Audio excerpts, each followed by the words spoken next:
গেল শক্তি চট্টোপাধ্যায়ের একটা কবিতা আছে, ওরা বিখ্যাত কবিতা। তো রাজীব কুমার দাস ওরা কবিতার মাধ্যমে মূলত ইন্ডিকেট করেছেন ভাষা শহীদদেরকে।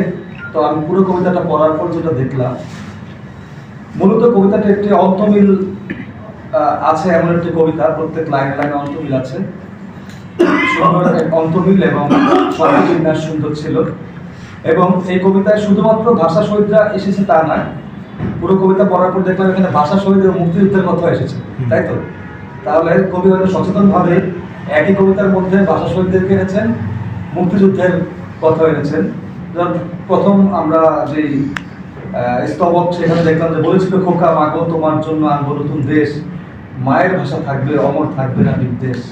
এখানে উনি ভাষার কথা বলেছেন। আবার কনকনে শীত নিশাচররা আধার রাজ্যে জেগেছে, মায়ের ভাষা বাঁচাতে ওরা বীরযোদ্ধা সেজেছে। এই যে ভাষার জন্য যে যারা যুদ্ধ করেছে, যারা রাজপথে মিছিল করেছে, যারা সংগ্রাম করেছে, তাদের কথা দিয়ে এনেছেন। আবার একই কবিতার আরেকটা স্তবকে আমরা দেখলাম যে অলিতে গলিতে লাশের জোয়ার মিছিল সারি সারি, নারীর সম্ভ্রম লুটেছে পাক হানাদার কত বীরাঙ্গনা হাজারে। তার মানে একই কবিতার মাধ্যমে কবি চেয়েছেন যে ভাষা শহীদদেরকেও তিনি তুলে ধরেছেন এবং মুক্তিযোদ্ধাদেরকে তুলে ধরেছেন।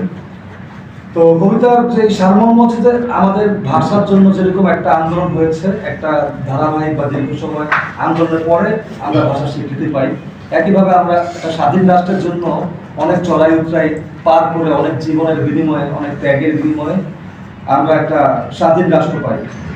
তো স্বাধীন রাষ্ট্র পাওয়ার জন্য আমাদের যে ত্যাগ করতে হয়েছে, আমাদের এই দেশের এই মাটির যেসব সন্তান তাদের জীবন উৎসর্গ করেছেন, মূলত কবি তাদের কথা তুলে এনেছেন। তাদেরকে তিনি এক কথায় বলেছেন ওরা।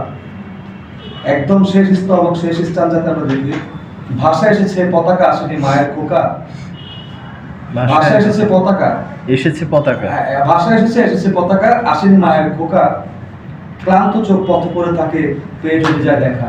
আমরা ভাষা পেয়েছি আমাদের ভূখণ্ডে, আমরা পতাকাও পেয়েছি, স্বাধীন দেশ পেয়েছি, কিন্তু আসেনি মায়ের খোকা। মায়ের খোকা, অনেক মায়ের খোকা, অনেক যোদ্ধা আর ফিরে আসেনি।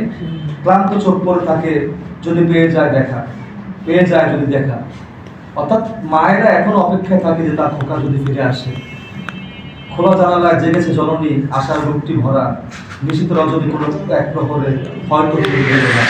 অর্থাৎ এমন লক্ষ লক্ষ জননী সেই বীর সন্তানদের অপেক্ষায় এখনো আছে, এবং যে বীর সন্তানদের ত্যাগের বিনিময়ে আমরা আমাদের ভাষাও পেয়েছি, আমরা আমাদের স্বাধীন রাষ্ট্র পেয়েছি। এই সব বীরদেরকে তিনি একই কবিতার মাধ্যমে রাজীব দাস ফুটিয়ে তোলার চেষ্টা করেছেন। এবং আমি বলবো যে কবিতাটি অবশ্যই সুন্দর একটি কবিতা, এবং এই কবিতা